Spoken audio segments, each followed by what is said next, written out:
Hey guys, what's up? Welcome back to the channel. It's Cynicalex, and today I want to talk to you guys about elemental damage. It's been talked about on the Reddit quite a lot recently, and with more and more characters coming out that have elemental damage as part of their kit or as part of their leadership, it's becoming more and more of an important topic. And for new players or for veterans who just didn't think about this or didn't know about this, I just wanted to do some testing now in the video and give you guys my thoughts and my opinion on elemental damage. So what am I talking about? So elemental damage it's not energy or physical damage, but it's this extra damage tag that gets added to certain character skills.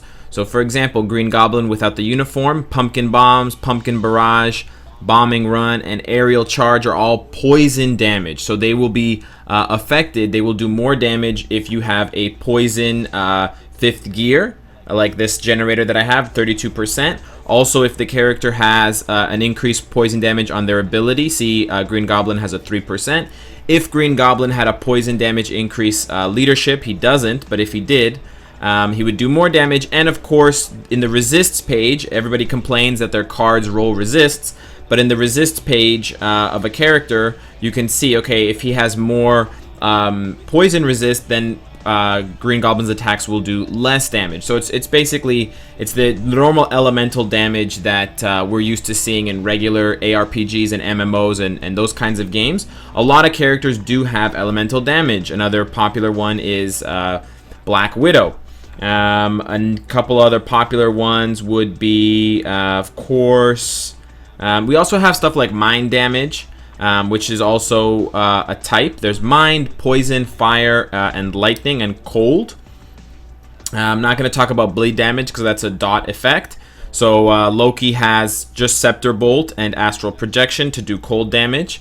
The jury's out on whether the clones are doing cold damage with their attacks or just energy damage. There are a lot of other characters. The most notable ones that have these kinds of attacks are, of course, Angela with her uniform. All of her attacks deal fire damage, which is why she can put out such crazy damage. Of course, Lincoln, he's got all lightning, and of course he has the leadership that gives him 60 and his teammates 60% increased lightning damage at max level, which is fucking humongous. What's your name? Humongous. Of course, also Thor and Lady Thor, fucking Jane Foster, all lightning. So as you guys can see, there are a lot of characters, and last but not least, Red Hulk, who has the fire leadership and all of the fire attacks. And yeah, okay, fine, I'll do one more for the fucking hell of it. Where is he? Where's the Tommy Gun Man? Fucking Ghost Rider, Nick Cage. He's got a lot of fire, mostly fire. Okay, so guys, elemental damage is really good for those characters. It's good because a lot of characters don't have good resists against elemental damage. As well, some characters have like a negative resist. So for example, this giant fucking tree, as you guys can see, -10 fire resist here on the right side. Anyways, it's good because some characters don't resist the attacks well, so it's easier to do more damage. And the best part is it's very easy to crank the damage up to crazy levels. So for example, in a team like this one, Lincoln's the leadership. Suddenly Thor and Nebula are getting 60%, a base of 60% increase to all of their lightning based attacks. Similarly with this team, not Carnage, but now Angela is getting 60% increase to her attacks. And then you can also throw an obelisk on there. For example, my Thor, he has a 48% old school lightning damage obelisk. So when you go to his detail page, whoa, you get a huge boner. You just dirty your fucking pants because he's got 111% increased lightning damage. So you're thinking, wow, Thor is going to do like crazy damage. Basically like the best DPS in the game, right? Right? What's your name? Humongous. Wrong. And it's wrong for the reason I'm gonna detail today in the video. Basically, there's no confirmation from Netmarble, and I haven't been able to find anywhere that does like exact studies and like math and shit. I'm not gonna venture to do the math today for you, but I'm gonna do what's commonly known as the eye test. We're going to go through a couple of like kind of semi-controlled situations, and you guys are going to see how much damage are the characters doing with a little bit of elemental damage boost and a huge elemental damage boost. And then you tell me whether you think there's a cap, because people will say there isn't a cap or the cap hasn't been confirmed. I think the cap is 75%, or at least there's a huge drop off after about 75% or 80%. Just usually in games like this, 75 or 100, they're like, those are kind of general markers or general like variable cutoff points for damage caps and stuff like that. It's a developer thing. Don't fucking ask me. But basically, I'm pretty confident after the studies, after the quote-unquote research that I did in my fucking laboratory. I'm pretty sure that there's a damage cap on elemental damage, and I'm pretty sure the damage cap is fairly low. I think it's around 75%. It could actually be less. It could actually be a little bit more, but I do not think it's like over 100, because, well, you're about to see why. So let's take this out for a spin. We're gonna do 3 tests with 3 different scenarios. So here we go. First scenario, we have Thor and Lincoln. In this scenario, Thor, as we talked about, has 111% lightning damage. This is like, this is close to the cap for any character who's not like tier 2.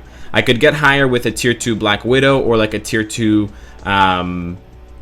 like tier 2 Black Widow. Or maybe I could get higher with like a tier 2 Green Goblin with the uniform. But anyways, 111% is really fucking high. Okay? So, and we're going to do all of this on chapter 10.8. The way that we're going to be doing these, this research and this kind of, we're going to test my hypothesis, is we're going to test it on the boss, Reyna. And we're going to test it using only Thor's 6-star skill. So in order to reduce the amount of like, turn the autoplay off. In order to reduce the amount of variability and the amount of like weird shit that can happen, I don't want to have any strikers in this mission. So Lincoln and Nebula shouldn't strike for Thor. And then there's also no ally striker that came in. I would have force closed if there was one. And so basically, we just need to get to Reyna. This is going to take a little bit of time, but it's okay. We just need to get to Reyna, and then we're going to see how many 6-star skills it takes, how many times I need to cast the 6-star skill before she dies. In my previous research, I don't want to call it research, guys. I'm really not that smart or that like good at this side of the game. But in my crude experimentation, I guess you could say, his attacks are doing between like 50,000 and 75,000 damage per attack with the 6-star skill with Lincoln's leadership. And then the damage is not a lot less without Lincoln's leadership. But anyways, we'll check it out now. Okay, so we switch to Thor, and we're gonna count this down. So that's one 6-star skill that did about 69,000 damage. Holler, 69 is a great number. We're gonna do it again. Okay, we did just have Lincoln strike there, so that's kind of fucks it up. So that's 2. I didn't actually think Lincoln was gonna strike all that often.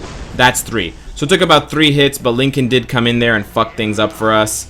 But it shouldn't affect the stats too much. So three hits with 270,000 HP. That's around 90,000 damage per hit. But it's a little bit lower than that because Lincoln was a little bitch. And Lincoln came into the equation when he shouldn't have. Now we switch over to this team, and now you can see that because Thor is the leader, he only has 51% lightning damage increase. So that is more than half dropped down from 111 to 51. He just lost 60% lightning damage.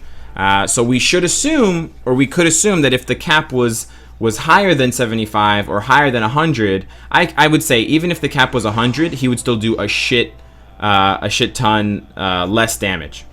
But the cap, I believe, is a lot closer to 75, which is why you're going to see that his damage does not fall off that much. Now, of course, this doesn't calculate for the way that elemental damage is like increased. It could be increased on a sliding scale, where the more you add, the less it does just in general. So there doesn't necessarily need to be a cap for lightning damage, but it could just be that you get diminishing returns. That's definitely a possibility. I'm not ruling out the possibility of diminishing returns. But the point of this video, the point of this research is basically to deter people or to stop people from like making a mistake and trying to roll. I see a lot of people suggesting like, oh, you know, you should have like Red Hulk as your leadership or Lincoln as your leadership, and then for Thor or for like whoever your main DPSer is, Angela, you should roll like a double fire obelisk. Like, okay, those double damage obelisks are hard to roll, first of all. Second of all, it costs a lot of resources to do that. So, you know, if you're not getting the returns that you think you're getting and you're investing that kind of stuff into it, it's gonna fucking feel bad when you don't do double the damage that you're expecting to do. So here we go with the second test here. This is without the buff. We're going over to Thor. First attack. Okay, a little bit less damage, but still not so bad. Okay, definitely not half of the damage. Second attack, again, not so bad. I can't really do the math while I'm playing, guys. Sorry. That is beyond me. So that's 3. So in the original one, she was dead after 3, but that was with Lincoln striking. So that's 4. And this is going to support my my own research. When I originally did it, it took 4 attacks with Lincoln's buff, and I didn't have Lincoln striking for Thor at all. And then without it took 5. When I had Lincoln striking for me, it took 3. Without it, it took 5. So the damage is a little bit lower. I would say the damage with Lincoln is closer to like 70,000 damage on average. Without Lincoln, it's about 55,000 damage. But that's not a big difference. Per attack, if you're only seeing like a 10, 15, 20,000 DPS increase on average, it's not really worth trying to get. You know, you're better off putting a defense penetration obelisk or a different kind of setup for your character to maximize their damage. Here we're going to go with another test, guys. So here we're testing Angela's DPS on her 6-star skill. The setup is going to be exactly the same. Let's check it out. We have the 60% leadership from Red Hulk. Then we go into the details. So she has 121% fire damage because she also gets 3% from her ability. She also gets 10% from her uniform. That's 13. And then I have a 48% generator on her. So in total, with all the gear and the ability and the leadership, 121%. Massive increase in fire damage. Carnage is just here because he will clean up all the mobs and get us to Reyna faster. This is probably a more accurate test than the first one because neither Red Hulk nor Carnage will strike for Angela. I'm 100% sure about that one. I wasn't totally sure about Thor because Lincoln rarely strikes for Thor. I had actually never seen it before in my previous, you know, Forever Alone tests. But of course, as soon as I pull up the video and start making the YouTubes, RNGesus and Netmarble are like, "Oh yeah, so you think Lincoln didn't strike for Thor? Well, you're in for a surprise, buddy. We're gonna fuck up your reports and give all the salty motherfuckers in the comment section something to tinfoil hat about." So yeah, you guys can definitely get on your high horses and tell me that I'm like rigging this or that I'm like wrong or whatever, but it's fine. You'll see here. It's basically much easier. It's a little bit easier to see in this test here. So we're gonna go over to Angela. Same thing. We're not gonna. I originally tried this using her 1-star skill, but it's a lot harder to judge how many hits that gets. So we're just gonna go with her 6-star skill here. So that's 1. That did about 100,000 damage, which is a lot. Okay, we're just gonna run around. See, I did the 6-star skill as well because it has the AoE to take out the mobs. There's 2 that did about 100,000 again. And then here we go, 3, and this is gonna kill her, obviously. Oh, it didn't. Okay, that was weird.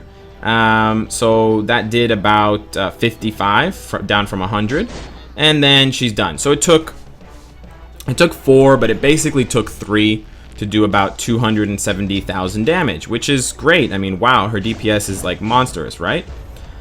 Definitely want to have both a leadership and a double fire obelisk. Now let's check out the reverse. So in this situation, now Angela's the leader. Angela now with her stats, her uniform, her obelisk, and her ability, she gets a 61% increase in fire damage. So we just cut off half. But 61 is still very close to 75. It's not as close as you can get, but it's still quite close. Excuse me. Here we're going to check it out. same strategy. So now we're gonna see how much less damage she does. We've dropped her fire damage by 60%, which is a sizable. It's half. She should do. She has half of the increase, but we'll see that the damage doesn't drop off by that much. It's not half, but it's not you know, a small. It's not a it's not half, and it's not a big number either. It's a very small number. The decrease is very small, which just leads me to believe that there is either a cap or there are like very strong diminishing returns, because otherwise there are some disadvantages to elemental damage. Of course, you can stack resists for 1. You have characters that have immunity for 2, like Groot with the uniform and Ghost Rider and stuff like that, and 3, elemental damage has to go through both resistances and regular defenses, whether it's a physical attack or an energy attack. But it would still be too easy if there was no cap, or if the cap was very high, to just do like gross, obscene damage with elements. Here we go. First test, first attack, and it does about, what is that, 53,000? Okay, a little bit lower. That one was like half, but then this attack does quite a bit more. We're at 2 here.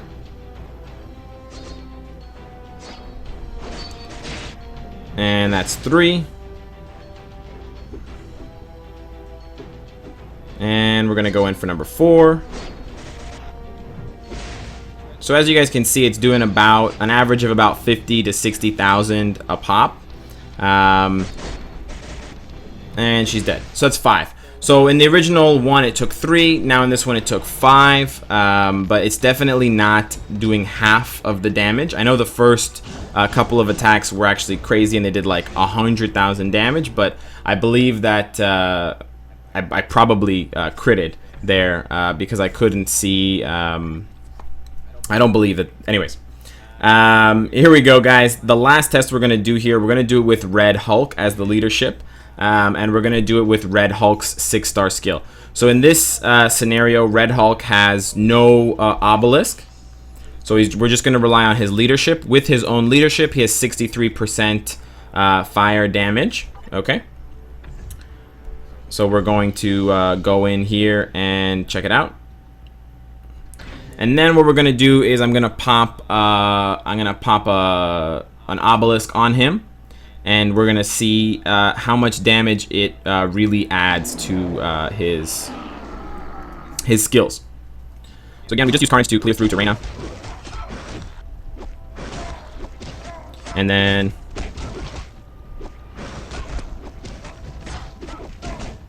you can just fast forward through all of this.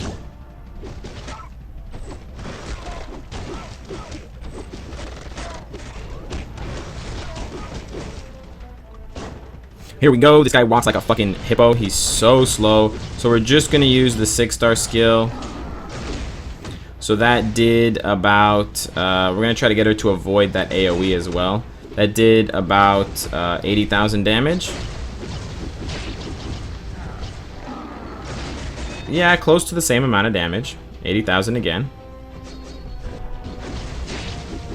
So it looks like it's going to be... Okay, so a little bit less than 80,000 there. You got it with the crits and stuff. It really does affect the damage output a lot, because I do have a high crit rate and crit damage. So that took 4 6-star skills. On average, they did about 65 to 70,000 damage, which is a lot.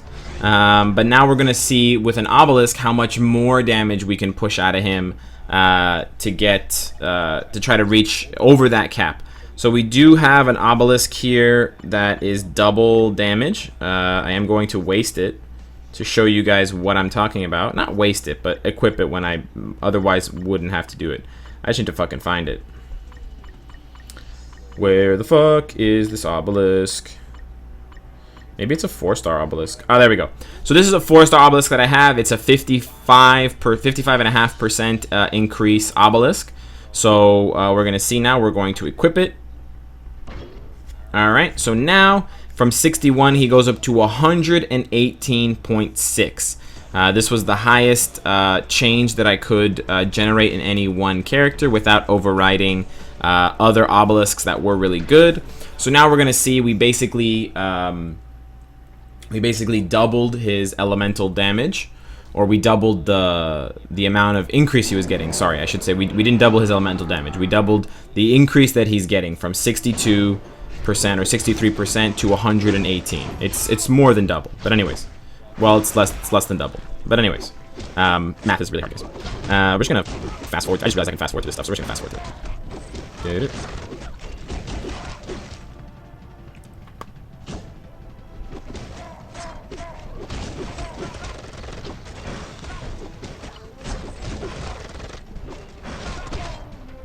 Alright, here we go. The tinier Hulk is going to do his best Hulk impression. Here we go with the 6-star skill.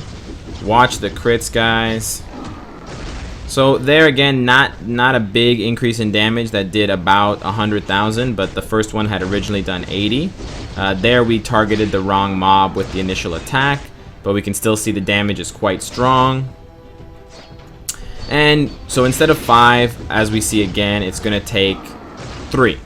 So it's not quite... It's obviously there is a lot more damage being added, but the damage is not double. So let's take a closer look at that now.